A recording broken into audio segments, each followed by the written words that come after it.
Finance Minister Miftah Ismail very hopeful of IMF program's revival.Tax exemption for people earning 1.2 million rupees yearly to remain in place. He says. Miftah says once construction begins on empty lands, tax will be lifted.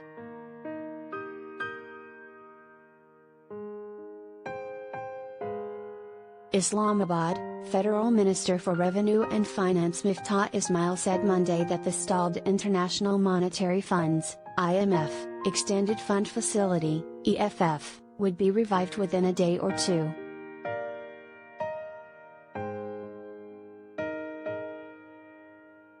I am very hopeful that the IMF program will be revived, the finance minister said while speaking to journalists, as uncertainty over the revival of the fund's program has depreciated the rupee against the dollar.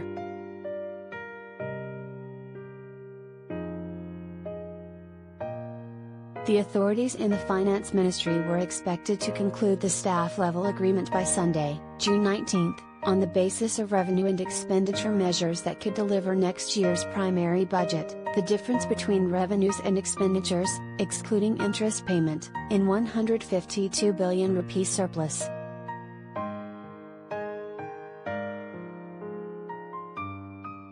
The fund still has reservations over 9.5 trillion rupees expenditures projected by the authorities for the next fiscal year. The revenue measures in the budget, according to IMF estimates, are also insufficient to deliver slightly over 7 trillion rupees target.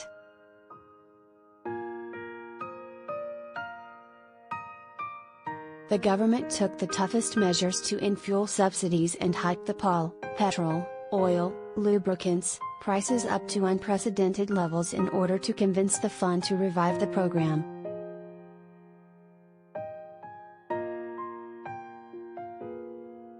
However, the IMF is still insisting on doing more, knowingly that Islamabad has turned into a desperate borrower mainly owing to the depletion of foreign currency reserves.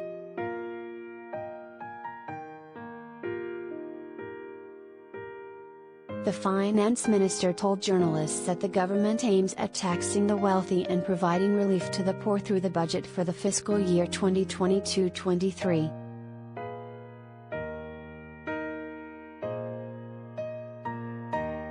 IMF has no relation with the increase in salaries.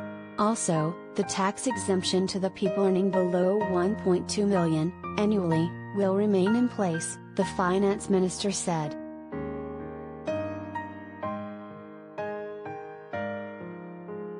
Taxes on property.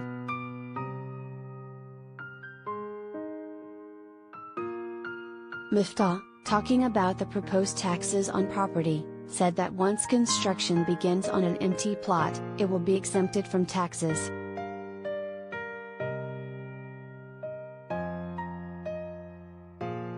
Lay one brick on the empty land and the taxes will be lifted.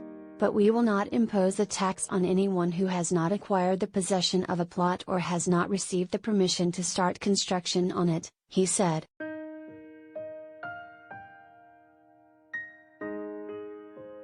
The finance minister said if a person has been granted permission to start construction on a piece of land and they still do not begin building something on it, then they will have to pay the tax.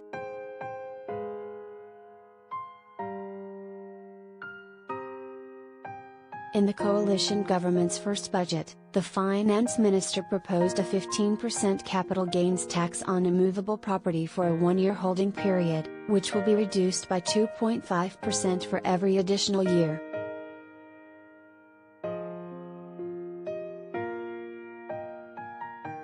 Moreover, he has also proposed advance tax on filers to be increased to 2% from the previous 1% on the purchase of property and non-filers 5%.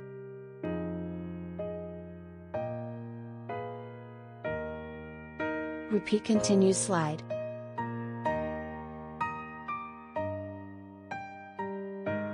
In line with market expectations, the Pakistani rupee sank further and crossed the 210 threshold against the US dollar in the interbank market during intraday trade for the first time in the interbank market today.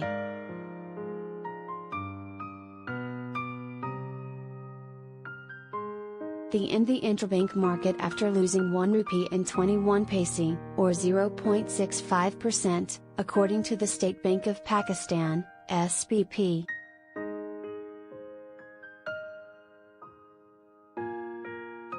Economic experts have said that if Pakistan does not finalize the deal with the moneylender, its currency will continue to depreciate against the dollar.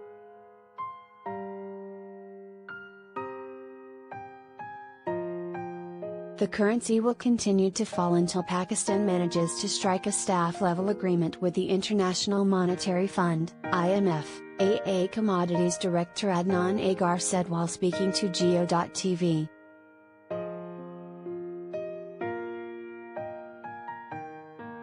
Exchange Companies Association of Pakistan, ECAP, Chairperson Malik Bastan identified a widening trade deficit, political instability, and declining foreign direct investment as major reasons behind the devaluation of the local currency.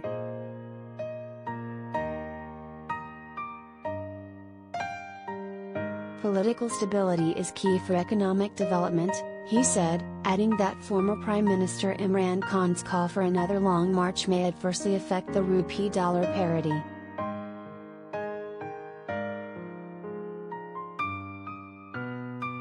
If the IMF deal is finalized, traders expect the rupee to settle within a range of 195 to 200 per dollar till the end of the outgoing fiscal year 2021-22.